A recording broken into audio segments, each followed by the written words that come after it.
प्लेटो अक्सर अपने फादर की तरफ देखता रहता और उसका फादर जो था वो संग तराश था। वो बड़ी बड़ी मूर्तियां बनाता था। तो वो अपने वालिद से पूछता, क्योंकि वो बड़ा एक इंक्विजिटिव नेचर का था, बड़ा वो जो उसे कहते हैं इंक्वायरी करने वाला और चीजों को एक्सप्लोर करने वाला रिसर्चर टाइप बंदा था और एक फिलासफर था। तो वो अपने फादर से पूछता है कि ये आप क्या करते रहते हैं, पत्थर को तराशते रहते हैं।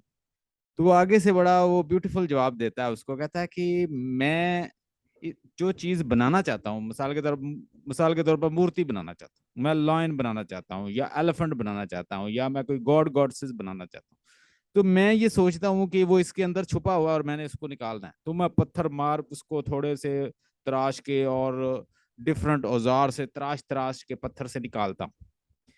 तो प्लेटो अपने वालिद से फिर क्वेश्चन करता है कि इसका मतलब ये है कि जो सच्चाई है वो छुपी होती है और उसे बड़ी तगो करके, बड़ी एफर्ट करके, बड़ी एंडेवर के साथ उसको निकालना पड़ता है। तो सच्चाई, नॉलेज, ट्रुथ हमेशा छुपा होता है, स्कैटर्ड फॉर्म में होता है और हमें इसको ऐसे ही इकट्ठा करना पड़ता है। आप लोग लिटरेचर के स्टूडेंट हैं और लिटरेचर के स्टूडेंट जो होते हैं वो बड़े सेंसिटिव होते हैं। लिटरेचर के जो टीचर होते हैं वो एक किस्म के आर्टिस्ट होते हैं। उन्होंने लाइफ को पढ़ाना होता है, वो लाइफ, वो मीनिंग्स, वो बड़े डीप मीनिंग्स जानते हैं। वो साइंस के स्टूडेंट से ज्यादा इंटेलिजेंट होते हैं। जैसे फिलिप सिडनी ने कहा था कि दूसरे मजामीन, जितने भी मजामीन है, फिलासफी है, हिस्ट्री है, साइंस है, बायोलॉजी है, ठीक है, जितने भी हिस्ट्री हो, फिलासफी हो, साइकोलॉजी हो या साइंस हो, नेचुरल साइंसेज हो, वो आपको यही बताती हैं कि लॉ क्या है, नेचर क्या है, इसकी डेफिनेशन क्या है, ट्रूथ क्या है, मेटाफिजिक्स क्या है, अंटोलॉजी क्या है, डीओंटोलॉजी क्या है। फिलासफी आपको ये बता देगी, हिस्ट्री आपको बता देगी कि पास्ट में क्या हुआ है, बायोलॉजी आपको बता देगी, डेफिनेशन बता देगी, उनके लॉज बता देगी, फिजिक्स, केमिस्ट्री। और ये सारी चीजें आपको एक सर्टन एरिया के बारे में बताती हैं, एक सर्टन फील्ड के बारे में बताती हैं। लेकिन पोएट्री आपको बताती है कि लाइफ कैसी होनी चाहिए, how we should spend life, what is life, और एक लाइफ को मॉरली कैसे होना चाहिए। और पोएट जो है अपनी सेंस से, अपनी, चूंकि वो ऑथर होता है, क्रिएटर होता है और वो फिक्शनल रियलिटी बना लेता है, तो वो खुद ही एक बड़ी जबरदस्त रियलिटी बना लेता है और वो खुद अच्छे करेक्टर क्रिएट कर लेता है और वो बुरे को सजा देता है और अच्छे को उसकी जजा दे देता है। इसलिए पोएट्री सुपीरियर है जितने भी सब्जेक्ट हो। कोई भी सब्जेक्ट आपको ये नहीं बताता कि जिंदगी कैसे गुजारनी चाहिए। ये एक पोएट्री है, ये एक लिटरेचर है। दूसरे लफ्जों में पोएट्री को आप लिटरेचर समझिए। ये एक लिटरेचर की फील्ड है जो आपको बताती है कि लाइफ कैसी होनी चाहिए, एक अच्छा इंसान कैसा होता है, एक बुरा इंसान कैसा होता है, और अच्छे के साथ क्यों अच्छा होता है और बुरे के साथ क्यों बुरा होता है। ये आपको लिटरेचर बताता है। अभी आप फिलिप सिडनी को भी पढ़ेंगे आज, और होप यू विल एंजॉय। और आज हम पढ़ने जा रहे हैं फेमिनिज्म। आज मैं आपके आइडियाज क्लियर करूंगा कि फेमिनिज्म क्या होता है, what is feminism, feminist theory and main writers of the feminism, Philip Sidney's life work, ये चीजें हम देखेंगे। अच्छा, इस सबसे पहले आप में से कोई मुझे बताना चाहे कि what is feminism according to you. अगर आप फेमिनिज्म की बात करते हैं तो फेमिनिज्म क्या है, फेमिनिज्म की डेफिनेशन क्या है आपके नजदीक। कोई डेफिनेशन, कोई, जब आपके सामने कोई फेमिनिज्म की बात करता है तो वो क्या आपको समझ आता है उससे। अच्छा, फेमिनिज्म, फीमेल जो है ना, फीमेल इज यू को से physical, it shows the physical difference between men and women. So it is the gender, it's a gender, female gender. It shows that someone you talking, she's a female and she has physical difference from men. लेकिन जब हम feminine की बात करते हैं तो feminine का मतलब है कि आपके साथ वो ट्रेट्स भी सारे होने चाहिए कि एक फीमेल कैसी होती है, वो इमोशनल होती है, वो सेंसिटिव होती है, वो इमोशनल ब्रेन को यूज करती है, रैशनल ब्रेन की बजाय इमोशनल हार्ट को यूज करती है, वेल विशर होती है, डेलिकेट होती है, और घर के काम उसने करने होते हैं, लुक आफ्टर करना होता है चिल्ड्रन को, उसकी सर्टन जॉब्स हैं जो उसने करनी है, और मेंस को सर्टन जॉब्स दी गई हैं। और फेमिनिस्ट जो है वो इस चीज के खिलाफ है। वो कहते हैं जी इससे इक्वालिटी नहीं होती, फीमेल काम भी ज्यादा करती है, फीमेल जो जो यूरोप में है वो तो जॉब भी करती हैं और साथ घर के काम भी करती हैं। यहाँ पे जो जो जॉब्स दी हैं इस्लाम ने फीमेल को, कि फीमेल घर के काम करेगी और मेल बाहर के काम करेगा, और वो कमा के लाएगा, और वो रिस्पॉन्सिबल है फीमेल की, जो भी लिवलीहुड है, जो भी डोमेस्टिक इश्यूज हैं उसको डील करेगा, सारे वो रिस्क लेगा, और उसके लिए घर का इंतजाम करेगा, बच्चों के लिए वो खाने का बंदोबस्त करेगा, और वो क्या करेगी, घर के काम करेगी, बच्चों की देखभाल करेगी। ये जॉब्स उसको दी हुई है। यानी इस्लाम ने मैं कहता हूं कि दुनिया में कोई फर्स्ट फीमेल जो फेमिनिस्ट है जिसने बात की है, फीमेल के रोल की बात की है, फीमेल को एम्पावर किया है, मैं कहता हूं वो आप सल्लल्लाहु अलैहि वसल्लम। आप सल्लम से पहले जो लड़कियां थी उनको जिंदा दरगोर कर दिया जाता था। तो इससे बड़े फेमिनिस्ट और इससे बड़े फीमेल के बारे में बात करने वाले कौन हैं आप सल्लम से बढ़कर। और जो रोल इस्लाम ने औरत को दे दिए हैं वो बहुत अच्छे हैं, लेकिन यहाँ पे आपको कुछ फेमिनिस्ट मिलेंगे जो स्यूडो फेमिनिस्ट, ये जो नकली किस्म के फेमिनिस्ट बने हुए हैं, वो रेडिकल किस्म के फेमिनिस्ट बने हुए हैं, जो आज आपको बैनर उठा के आपको मिलेंगे कि मेरा जिस्म मेरी मर्जी, मैं ये काम नहीं करूंगी, मैं पैट्रियार्की को फॉलो नहीं करूंगी। पैट्रियार्की का स्ट्रक्चर, वो पावर स्ट्रक्चर को तोड़ना चाहते हैं। हमारा इस्लाम का, देखें, फेमिनिस्ट की जब हम बात करेंगे तो ये इतना वसी टॉपिक है, इसके ऊपर हम जितना मर्जी लिख सकते हैं। क्योंकि फेमिनिस्ट जो है, जो फोर्थ वेव ऑफ फेमिनिज्म है, बल्कि थर्ड वेव जो फेमिनिज्म है, थर्ड वेव्स ऑफ फेमिनिज्म इस बात पे फोकस करती है कि इससे पहले जितनी भी फेमिनिस्ट मूवमेंट्स हैं वो ठीक नहीं है। उसके रिएक्शन में third wave of feminism I थी, उसने कहा कि फीमेल एक कैटेगरी की नहीं है, फीमेल सिर्फ अमेरिका की नहीं है, फीमेल सिर्फ इंग्लैंड की नहीं है, फीमेल सिर्फ यूरोप की नहीं है, फीमेल तो इस्लाम के अंदर भी है, मुस्लिम फीमेल भी है, उनका कल्चर और है, उनकी साइकोलॉजी और है, उनका पावर स्ट्रक्चर और है। जब हम उनकी बात करेंगे, अगर हम ओवरऑल फीमेल को शामिल करना चाहते हैं तो फिर हमें कल्चर देखना पड़ेगा, हमें उनका लिविंग स्टाइल देखना पड़ेगा, हमें उनके मजहब को देखना पड़ेगा, हमें उनके कलर को देखना पड़ेगा, हमें उनके रिलीजन को देखना पड़ेगा, हमें उनकी सोशल लाइफ को देखना पड़ेगा। इस तरह हम इंक्लूसिव बन जाएंगे। इंक्लूसिव का मतलब होता है कि दूसरी फीमेल को भी शामिल करेंगे। हमारी जो वेव है, थर्ड वेव जो फेमिनिज्म की है, वो ज्यादा स्ट्रांग होगी, हमारी आइडियोलॉजी स्ट्रांग होगी। ये जितनी भी पहले फेमिनिस्ट आई हैं वो तो इस तरह की बात नहीं करती थी, वो तो एक खास किस्म के एक खास एरिया या यूरोप की बात कर रही हैं या अमेरिका की बात कर रही हैं, वहां पे ये मूवमेंट उठ रही हैं, और वो स्पेसिफिक वेमेंस की बात करती हैं, इवन को ब्लैक को भी अपने अंदर शामिल नहीं करती थी, क्योंकि ब्लैक वेमेंस जो हैं वो भी तो फीमेल ही हैं, मुस्लिम वुमेन वो भी फीमेल है, उनके राइट्स की भी बात होनी चाहिए। बहुत सारी जगहों पे फीमेल को एजुकेशन नहीं दी जाती, रॉन्ग है, इस्लाम ने तो उसकी इजाजत दी है कि हर मर्द और औरत को इस्लाम में एजुकेशन हासिल करना फर्ज है। जबकि वो बात करते हैं कि हम जो पेट्रियार्की है, पेट्रियार्कल पेट्रियार्कल जो सोसाइटी है, जहां पे एक मेल जो बड़ा होता है वो दूसरों के ऊपर हुकूमत करता है, इसको तोड़ना है। दूसरे लफ्जों में पावर स्ट्रक्चर को तोड़ के जो पावर है वो बट जाए मेल और फीमेल दोनों में। वो कहते हैं कि जो लिबरल फेमिनिस्ट हैं वो कहते हैं कि थोड़ा सा कंसेंसस करके ये जो पावर स्ट्रक्चर है ना इसको बैलेंस कर दिया जाए। लेकिन रेडिकल फेमिनिस्ट जो है वो कहते हैं जी लड़ के, अगर हमें लड़ना भी पड़े तो हम कहें हम भी खाना नहीं बनाएंगे, हम काम नहीं करेंगे, स्लोगन ज्यादा से ज्यादा अच्छे बनाएंगे, लड़ेंगे, घर वालों से लड़ेंगे, जो बड़ा हुकूमत कर रहा है उसके खिलाफ लड़ेंगे, जिसने भले हमें एजुकेशन भी दी हुई है यहाँ तक लेकर भी आया, हम उसके खिलाफ भी लड़ेंगे, अपने राइट उससे लेंगे। भाई उससे राइट आप क्या लेंगे, उसने आपको एजुकेट किया, आपको यहाँ तक लेकर आया, वो खुद फेमिनिस्ट था तो वो आपको यहाँ तक लेकर आया, नहीं तो वो आपको पढ़ना ही ना देता। तो बहुत सारी चीजों को आज हम डिस्कस करेंगे। तो पहले तो इसकी डेफिनेशन हम करते हैं। इसकी डेफिनेशन कहता है कि equal right for man and women, यानी मैन मैन और वेमेन के इक्वल राइट्स की बात करती है क्या फेमिनिज्म। जब भी फेमिनिस्ट थ्योरी की बात करेंगे, फेमिनिज्म की बात करेंगे, feminism talks about equal right for main and women's, not in one area. किस एरिया में वो चाहते हैं आपसे इक्वल राइट?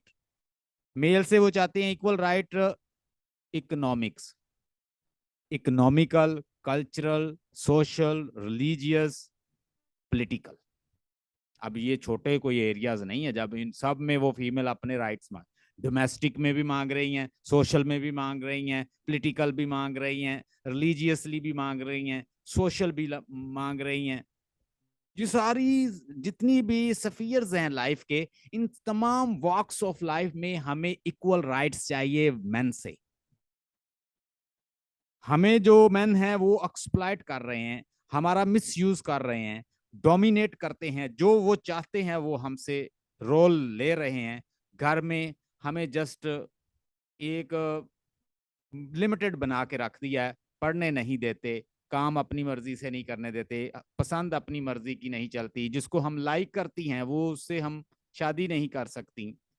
तो बहुत सारे एरियाज हैं जहां पे हमें राइट्स चाहिए।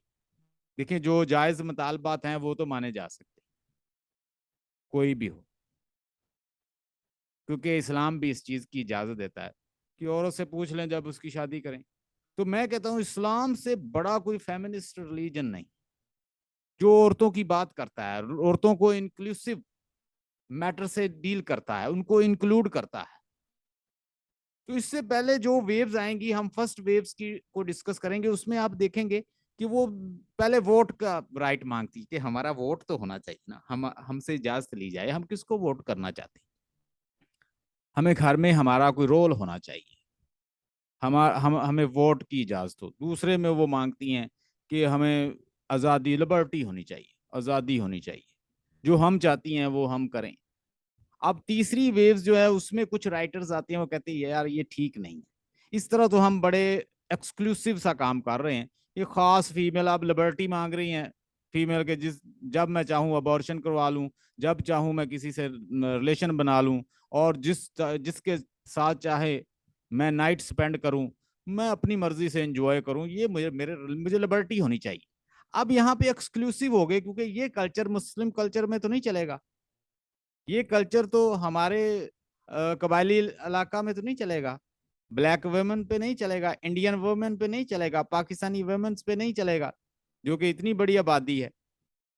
तो ये बहुत सारी चीजें जो हैं यहाँ पे तो हम एक्सक्लूसिव हो गए। थर्ड वेव में वो रिएक्शन देते हैं दूसरी दूसरी वेव्स का, जो यानी फर्स्ट है सेकंड वेव्स का रिएक्शन थर्ड वेव्स में आता है। वो कहते हैं नहीं, हमें इंक्लूसिव पॉलिसी पे अमल करना होगा ताकि हम दूसरों को भी साथ उसमें इंक्लूड कर लें। हम इन सारी चीजों को डिस्कस करेंगे। देखिएगा, द थ्योरी ऑफ पॉलिटिकल, ये क्या है, फेमिनिज्म क्या है? Theory of political, economic and social equality of women, यानी वुमेन की सोशल, पॉलिटिकल, रिलीजियस, कल्चरल और पॉलिटिकल आजादी की बात करती है, फ्रीडम की बात करती है फेमिनिज्म। फीमेल का मतलब होता है physical difference between the male and female, so it is what known as a female. But when you talk about feminines, it is a trait of the females that is used to define female. Should be delicate, should be nice, should be friendly, should be entertaining, should be loving, should be caring.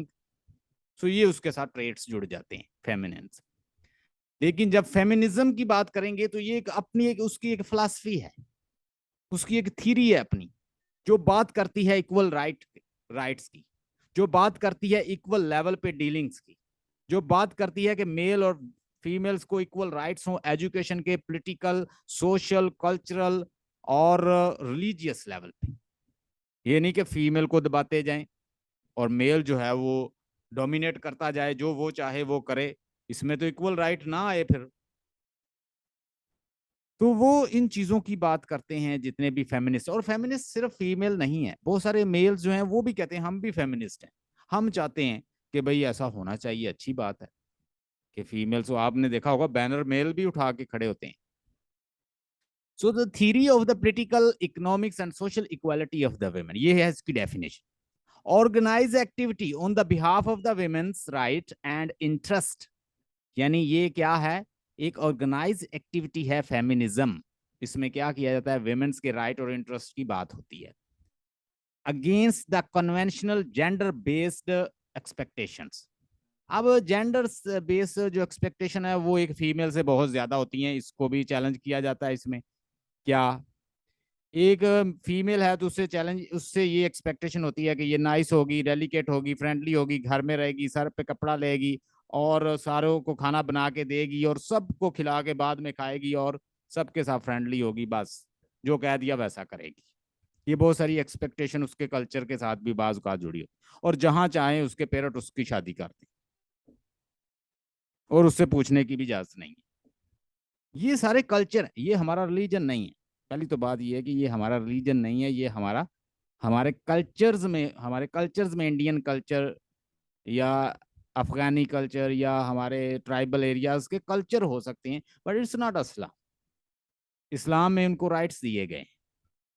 इस्लाम में अगर आप सल्लम हजरत आयशा रजी अल्लाह अन्हा की जिंदगी देख सकती हैं कि उसमें किस तरह फीमेल को कितना एम्पावर किया, कितना उनको एजुकेट किया, उनको इंक्लूड किया। इंक्लूसिव पॉलिसी थी आपकी, आपने इवन के गेम्स होती तो आप अपने कंधों पे बिठा के हजरत आयशा को गेम्स तक दिखाई हैं। फ्रेंडली रहे हैं, लविंग रहे हैं अपनी वाइफ के साथ, फॉरगिविंग रहे हैं, उनको माफ किया है, ज्यादा से ज्यादा उनको अपॉर्चुनिटी दी है, लर्निंग की अपॉर्चुनिटी दी है। फीमेल्स को राइट्स थे, फीमेल को एजुकेशन के राइट्स थे, फीमेल के साथ लीनियट हो, फीमेल फीमेल के साथ अच्छा मामला करें। तो ये सारी बातें किसने बताई, ये इस्लाम के अंदर मिलती हैं। और हमारे कल्चर में और चीजें हो सकती हैं, कल्चर में हो सकता है कि भाई इसका कोई, इसकी शक्ल ना देखे, बस ये घर में बैठी रहे, कोई काम ना करे, तो हिजाब के अंदर काम कर सकती है, हमारे इस्लाम के अंदर है। Against the conventional and gender-based expectation, the theory of the political economics and the social equality of sexes, ये एक राइटर था, उसका नाम था चार्ल्स फोरियर। चार्ल्स फोरियर जो कि फिलोसोफर था, राइटर था, इसने वेरी फर्स्ट टाइम, इसने 1837 में इसने ये कॉन्सेप्ट दिया, इसको कॉइन आउट किया इस वर्ड को, क्योंकि उससे पहले तो किसी को पता ही नहीं था कि फेमिनिज्म होता क्या है। तो चार्ल्स फोरियर ने पहली दफा इसको इंट्रोड्यूस करवाया कि ये फेमिनिज्म भी कोई चीज है। ठीक है, फेमिनिज्म भी कोई चीज है, फेमिनिज्म होना चाहिए, फेमिनिज्म इक्वल राइट फीमेल के होने चाहिए। तो वेरी फर्स्ट टाइम जिसने कॉइन आउट किया इस वर्ड को, उसका नाम क्या है, चार्ल्स फोरियर, ये 1837 में। अगर इससे भी बैक चले जाएं तो एक और राइटर है, उसका नाम जो है मैरी वॉलस्टोन क्राफ्ट, नाम नोट कर लें, Mary वॉलस्टोन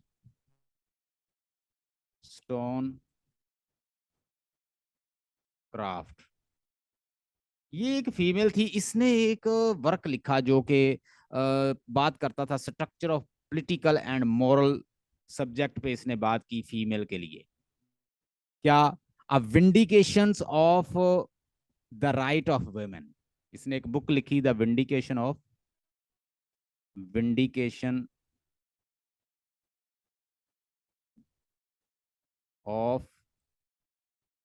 the right of women, इसके ऊपर बात की, और इसकी राइटर थी मैरी वॉलस्टोन क्राफ्ट। इसने ये 1792 में ये लिखा था ये काम, और ये बड़ी मशहूर हुई। इसमें इसने बताया कि किस तरह से दूसरे राइटर्स जो हैं वो फीमेल के फीमेल की तरफ से भी वही बोलते हैं। मतलब एक राइटर है ना, मेल लिख रहा है, तो अपना मेल का तो वो मौकफ लिख रहा है, लेकिन फीमेल की तरफ से भी वो बोलता है। और वो क्या यूज करता है, रैट्रिक यूज करता है, रैट्रिक यूज करके जैसा जैसा वो अगले को मनवाना चाहता है वैसा मनवा लेता है। तो एक फेमिनिस्ट क्या करता है, उसके अंदर देखता है कि कहाँ पे मेल जो है वो डोमिनेट कर रहा है लिटरेचर के अंदर भी, जब हम फेमिनिस्ट थ्योरी को अप्लाई करते हैं तो हम लिटरेचर के अंदर देखते हैं कहाँ कहाँ फीमेल के रोल को डोमिनेट किया जा रहा है, फीमेल की आवाज को दबाया जा रहा है, मेल जो है वो डोमिनेट कर रहा है, मेल ज्यादा से ज्यादा अपना पॉइंट ऑफ व्यू दे रहा है, फीमेल का पॉइंट ऑफ व्यू नहीं दे रहा। ठीक है। तो ये चीज पॉइंट आउट की इसने, the vindications of the right of the women. ये 1792 में, इसका मतलब है 17th सेंचुरी 18th सेंचुरी में लोग इसकी बात करना शुरू हो गए थे। फिर उसके बाद 19th सेंचुरी में, 20th सेंचुरी में, और प्रेजेंट एज में आप देखें 21st सेंचुरी में किस तरह से लोग इसको डिस्कस कर रहे हैं इंटरनेशनल लेवल पे ह्यूमन राइट्स में। अच्छा जी, पहली बात तो ये है कि इसमें ये एक लैटिन वर्ड है फेमिना, उसका मतलब होता है वुमेन। ये उससे निकला है, फेमिना से निकला है, जो कि लैटिन वर्ड है। फीमेल का मतलब होता है physical difference between man and women, और उनके रोल भी डिफरेंट होते हैं।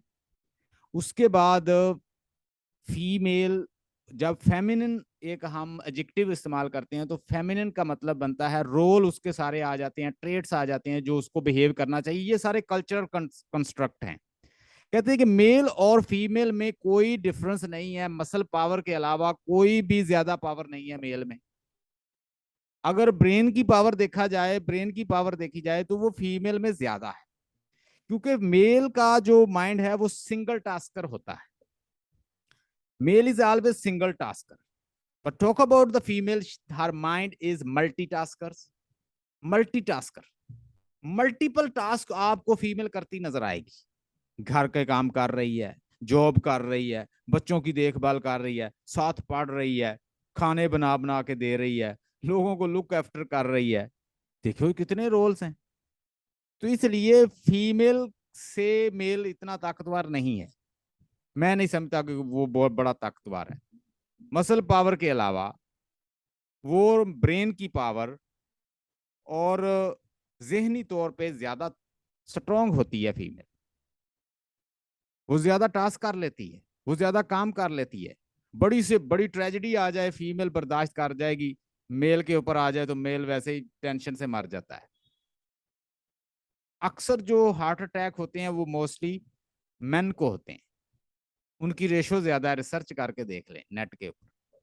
फीमेल इन चीजों को असाबी तौर पे मजबूत होती है, जहनी तौर पे वो मजबूत होती है मेल से। तो ये वो कहते हैं कि ये जो औरतें पैदा नहीं होती, औरतें बना दी जाती। एक राइटर है, उसने पहली दफा कहा, कहती है कि females are not born female, female women पैदा वुमेन नहीं होती, लेकिन उसे बना दिया जाता है कि तुमने ये करना है, ये नहीं करना, ये पहनना है, ये नहीं पहनना, ऐसा करना है, वैसा करना है। ये सारे रोल्स जब बार बार उसे बताए जाते हैं और वो सामने अपनी मदर को देखती है करते, तो वो खुद भी फिर वैसी बन जाती है। आपने देखा होगा कुछ फीमेल्स जो हैं वो बड़ी कॉन्फिडेंट होती हैं, उनको कॉन्फिडेंस सिखाया जाता है, उनका माशरा ऐसा होता है, और वो बहुत सारे रोल कर रही हैं और मर्दों से ज्यादा अच्छे टास्क कर रही होती है। डिफरेंस बिटवीन फेमिनिज्म एंड वुमेनिज्म, ये भी एक कॉन्सेप्ट है कि फेमिनिज्म और वुमेनिज्म में क्या फर्क है। फेमिनिज्म का मतलब है कि इक्वल राइट की वेमेन्स के लिए बात करना, इकोनॉमिकल लेवल पे, कल्चरल लेवल पे, उसके बाद सोशल लेवल पे, पॉलिटिकल लेवल पे, रिलीजियस लेवल पे, इन सारे एरियाज में फीमेल के लिए राइट्स लेना, वोट का राइट लेना, लिबर्टी का right, freedom of expression, freedom of inquiry, freedom of experiencing culture, freedom of practicing religion, freedom of political values, social values, cultural values, उन सब को प्रैक्टिस अपनी मर्जी से करना, इनको इंटरटेन करना अपनी मर्जी से, इंजॉय करना अपनी मर्जी से। ये राइट्स की तो डिमांड हो रही है फेमिनिज्म में। But when you talk about the feminism, womanism comes, it comes in America, because when feminism comes, it is a little bit different from feminism, because it talks about feminism as well as colors of females. ये black women's के की बात करता है वुमेनिज्म। वुमेनिज्म में एक और add कर दिया जाता है element, it talks about the colour of the women's. There are some black women and they were badly treated in America. So they started making hue and cry that why we are treating bad. We should be we should be chosen as a Miss America. हमारी black woman से भी कोई miss America बननी चाहिए. इसके लिए उनका होता है सिलेक्शन होता है. Miss India, miss Pakistan, miss America, तो सारे जो विमेन्स आती हैं वो ब्लैक को नहीं बनाते थे. तो ब्लैक लोगों ने भी एक दफा फिर सब ने मिलके इस पे उन्होंने क्रिटिसाइज किया और उन्होंने अपने राइट्स के लिए बात की. और ब्लैक राइटर्स आपको बहुत सारी फीमेल मिलेंगी. अगर आप अमेरिकन लिटरेचर देखें तो उसमें बहुत सारी फीमेल्स भी राइटर हैं जो लिखती हैं. हमने उन फीमेल्स को भी पढ़ा है और उनके मेल राइटर्स भी हैं. अच्छा, ये राइटर्स जो हैं वो बात करते हैं किसकी, फीमेल की राइट्स, फीमेल की आज़ादी के बारे में. उसके बाद writers and the works of the females, ये हम देखेंगे काइंड. अच्छा, बहुत सारी इसकी इकसाम है फिर फेमिनिज्म की. एक होती है लिबरल फेमिनिज्म, एक होती है लिबरल फेमिनिज्म, एक होती है रेडिकल फेमिनिज्म, एक होती है मार्क्सिस्ट फेमिनिज्म, एक होती है साइको एनालिटिकल फेमिनिज्म, एक होती है मेंस फेमिनिज्म और पोस्ट मॉडर्निज्म. अच्छा, ये सारी इकसाम है फिर फेमिनिज्म की, हम इसके बारे में भी बात करेंगे. तो लिबरल फेमिनिज्म क्या होती है? लिबरल फेमिनिज्म एक काइंड है फेमिनिज्म की, और ये फीमेल्स, जो ग्रुप ऑफ फीमेल्स हैं या जो बहुत सारे लोग हैं जो अपने राइट्स लेना चाहते हैं, ये वोट का राइट लेना चाहते हैं. पेट्रियकल सोसाइटी, जो पेट्रियार्की है सोसाइटी के अंदर, एक मेल डोमिनेट बंदा है जो सबसे बड़ा है घर में और वो फैसले करता है यहाँ शादी होगी, वहां शादी नहीं होगी, ये तुम करोगी, ये नहीं करोगी, ऐसा करोगी, वैसा करोगी. कहती है कि इसको वो चैलेंज करता है और वो कहती हैं कि हम मिलजुल के ना इस पे डिस्कस कर लेते हैं, प्यार मोहब्बत से इसको बैलेंस कर लेते हैं, इस रिलेशन को. ये लिबरल फेमिनिज्म जो है, ये थोड़ी सी ये डेलिकेट लोग हैं. ये लिबरल जो है वो कहते हैं कि बातचीत से मसला हल हो जाना चाहिए. इसके बाद आ जाती है एक और फेमिनिज्म की किस्म जो है रेडिकल फेमिनिज्म. वो कहते हैं, ये तो कहते हैं बातचीत से मसला हल हो जाना चाहिए, जो हमारे बड़े हैं वो ज्यादा एक्सरसाइज करते हैं पावर को, पावर स्ट्रक्चर को तोड़ के बैलेंस कर लेते हैं, मेल और फीमेल को दोनों को बैलेंस करके अपने अपने राइट्स दे देते हैं. वो भी इंजॉय करें, हम भी इंजॉय करें अपने राइट्स को, तो दोनों को बैलेंस कर लिया जाए. जो जो पेट्रियार्की है सोसाइटी के अंदर, जो एक मेल डोमिनेट बड़ा है वो फैसले कर रहा है, तो उसको जरा बैलेंस कर लिया जाए. ये नॉर्मल लेवल पे बात करते हैं, प्यार मोहब्बत से और मोरालिटी से इसको डील करना चाहते हैं. लेकिन इसके बाद एक और मर्ज होता है, एक और ग्रुप ऑफ फेमिनिज्म का. ये जो ग्रुप ऑफ फेमिनिज्म है ये इंस्पायर्ड है, जिसने लिखा था vindications of the right of the women's, Mary Wollstonecraft से ये इंस्पायर्ड हैं. ये कहते हैं नो, हमने अपने राइट हर सूरत लेने हैं. इसकी रेडिकल की जो काइंड है वो पाकिस्तान में आपको मिल रही है. आप इनको स्यूडो फेमिनिज्म भी कह सकते हैं. ये नाम नहाद सुपरफिशियल किस्म की फेमिनिस्ट औरतें क्या करती हैं, हमने खाना नहीं बनाना, अपना खाना खुद गर्म कर लो, मैं आपको नहीं मानती, ठीक है, मेरा जिस्म मेरी मर्जी. तो इस तरह की जो फेमिनिस्ट हैं वो आपसे लड़ के भी अपने वो राइट्स लेना चाहती हैं. वो कहते हैं जी हम अपने राइट्स जो हैं वो अगर हमें लड़ना भी पड़े, फाइट भी करना पड़े, हम अपने राइट्स लेंगे. तो लिबरल फेमिनिज्म बातचीत से मसला हासिल करना चाहते हैं, कंसेंसस के साथ, प्यार मोहब्बत के साथ. लेकिन दूसरे फेमिनिस्ट जो रेडिकल फेमिनिस्ट हैं वो कहते हैं कि हमें जैसे भी राइट्स लेने पड़े, हम लड़ के, जो पेट्रियार्की है, जो पेट्रियकल सोसाइटी है हमारे कंट्री के अंदर, हम उसको तोड़ेंगे, जिसको जो कि पावर स्ट्रक्चर है, उस पावर स्ट्रक्चर को हम तोड़ेंगे. ये जो हमारा दादा फैसले करता है, ये जो हमारा अब्बू फैसले करता है, हमें कहता है यहाँ पढ़ना है, यहाँ नहीं पढ़ना, ऐसे चादर लेनी है, ऐसे नहीं लेनी है, ऐसे स्कार्फ करना है, हम इसको तोड़ेंगे, हर सूरत तोड़ेंगे. और ये रेडिकल फेमिनिस्ट आपको अपने कंट्री में ही मिल जाएंगे. इनको कहते हैं रेडिकल फेमिनिस्ट, और मैं इनको कहूंगा स्यूडो फेमिनिस्ट. ये ऐसे feminist, they are pseudo feminist, they are not real feminist. इस तरह हम एक्सक्लूसिव पॉलिसी पे चल रहे हैं कि हम बहुत सारे लोगों को एक्सक्लूड करेंगे. यहाँ पे तो रिलीजियस वुमेन्स हैं, हमारा कल्चर जो है वो इसको इंडोर्स नहीं करता, हमारे लोग इसको इंडोर्स नहीं करते, हमारे ग्रुप्स इनको इंडोर्स नहीं करते, हमारे सेक्ट इसको इंडोर्स नहीं करते, हमारे इलाके इसको एक्सेप्ट नहीं करते. तो इस तरह तो बहुत सारे, ये हम एक्सक्लूसिव पॉलिसी पे चल रहे हैं जो कि थर्ड वेव्स ऑफ फेमिनिस्ट में खुद ही रिजेक्ट कर देगी एक राइटर। उसके बाद आ जाते हैं मार्क्सिस्ट। अब ये दो समझ आ गए, लिबरल और रेडिकल दोनों में फर्क समझ आ गया। अगर हमें लिखना पड़ जाए तो इस पे लिख भी सकते हैं। इसके बाद आते हैं मार्क्सिस्ट फेमिनिस्ट। मार्क्सिस्ट फेमिनिस्ट भी एक फेमिनिज्म की एक किस्म है। ये लोग कहते हैं कि मार्क्सिस्ट जो बिलीव है कि दुनिया की बुराई का जड़ क्लास सिस्टम के अंदर है। आप क्लास को तोड़ दें, पावर को तोड़ दें, खुद ब खुद मेन वेमेन्स के राइट बैलेंस हो जाएंगे। मिसाल के तो वो कहते हैं जी जड़ जो है ना वो कैपिटलिस्ट हैं। क्योंकि कुछ लोग ज्यादा से ज्यादा पैसा इकट्ठा कर लेते हैं, वो इतने स्ट्रांग हो जाते हैं, और वो मोस्टली मैन नहीं होते हैं। कारोबार जो मैन करते हैं तो वो मैन नहीं होते हैं, वो इतना अपने आप को मजबूत कर लेते हैं, वो फीमेल को गुलाम समझना शुरू हो जाते हैं। इसलिए सबसे पहले कैपिटलिस्ट सोसाइटी को तोड़ दो, उसको उसमें क्लास सिस्टम खत्म कर दो, कैपिटल छीन लो सबसे और सब में बांट दो। जब सारे बराबर हो जाएंगे तो वो मैन और वुमेन दोनों ही बराबर हो जाएंगे। तो मार्क्सिस्ट किसको फाइंड करता है? कहता है जी वो अटैक करता है कैपिटलिस्ट के ऊपर।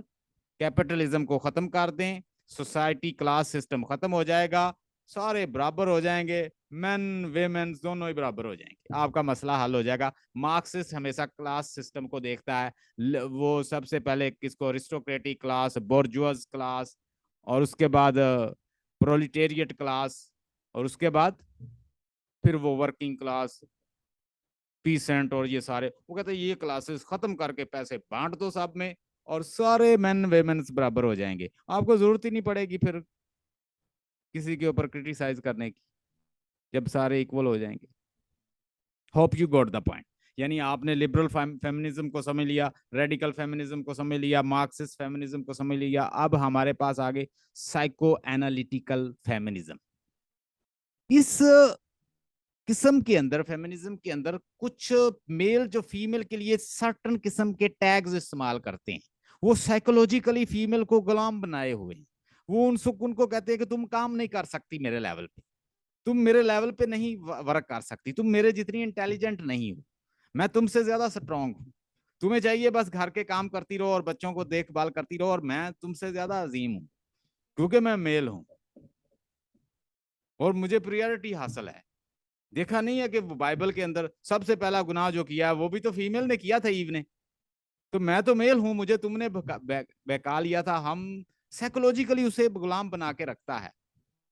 तो वो उन पावर स्ट्रक्चर को, वो साइकोलॉजिकल जो साइकी है उसके ऊपर अटैक करते हैं कि यहाँ यहाँ पे अटैक कर रहा है मेल, यहाँ यहाँ पे डोमिनेट करने की कोशिश कर रहा है, यहाँ पे अब्यूज करने की कोशिश कर रहा है, यहाँ पे उसको क्या कर रहा है? मैनिपुलेट कर रहा है फीमेल को। तो वो कहते हैं कि साइको एनालिटिकल लेवल पे साइकी को देखा जाता है। What kind of psyche male is using to play with the women's, उसको डोमिनेट करने के लिए, उसको मैनिपुलेट करने के लिए, उसको कंट्रोल करने के लिए, उसके ऊपर अपने आप को डोमिनेट करने के लिए वो कौन कौन से वर्ड्स यूज करता है, उसकी साइकी के साथ किस तरह खेलता है, वो इसको भी चैलेंज करते हैं।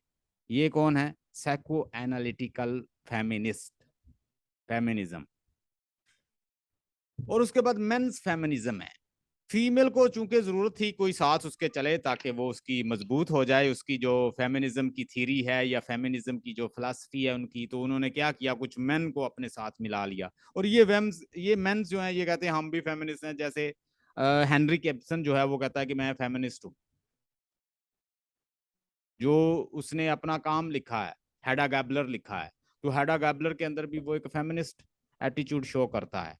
वो औरत क्या करती है? वो आम औरतों से हट के बिहेव करती है। हेडा जो गैबलर खानदान से ताल्लुक रखती है, तो वो भी एक आम लोगों से हट के, औरतों से हट के वो अपने आप को मेल के साथ ताल्लुक बनाती है, अपने हस्बैंड को छोड़ के किसी के साथ टाइम स्पेंड करती है।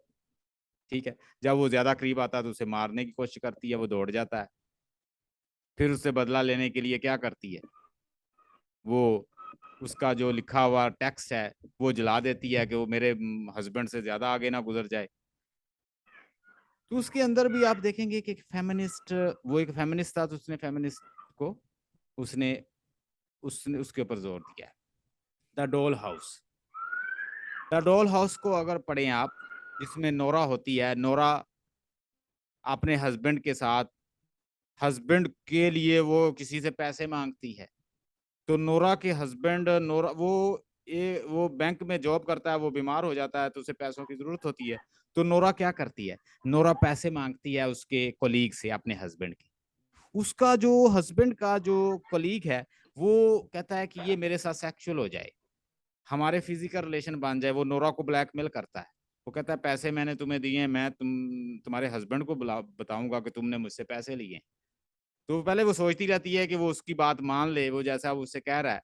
फिर वो फैसला करती है कि वो कभी भी गलत काम नहीं करेगी, चूंकि वो मॉडर्न है। देखिए उसमें वो फीमेल का पॉइंट ऑफ व्यू बताता है। वो मॉडर्न है लेकिन वो फिर भी कभी भी फिजिकल रिलेशन नहीं बनाएगी, इलेजिटिमेट रिलेशन नहीं बनाएगी किसी और मर्द के साथ।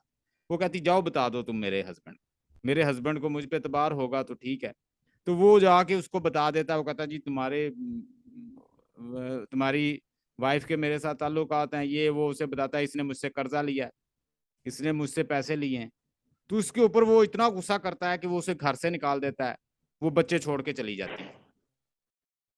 तो वहां पे वो जब बच्चे छोड़ के जाती है तो बड़ा एक सीन वो दिखाते हैं कि किस तरह से वो तोड़ती है वो पूरे। वो उसे जब जाने लगती है तो वो कहता है, जब उसकी बेइज्जती करता है तो जाने लगती है तो वो उसे कहता है कि तुम्हारे बच्चे तो मेरे पास हैं। वो कहती मैं ये भी छोड़ दूंगी। वहां पे फीमेल को, वहां पे फेमिनिज्म दिखाया गया। आप पढ़ना द डोल हाउस, पढ़ना आप, द डोल हाउस बाय हेनरी कैप्सन।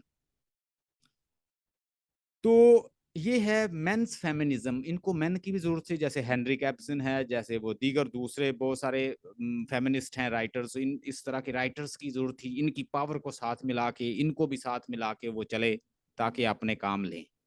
तो फीमेल ने इनके रोल को भी यूज किया। Post modern feminism, post modern feminism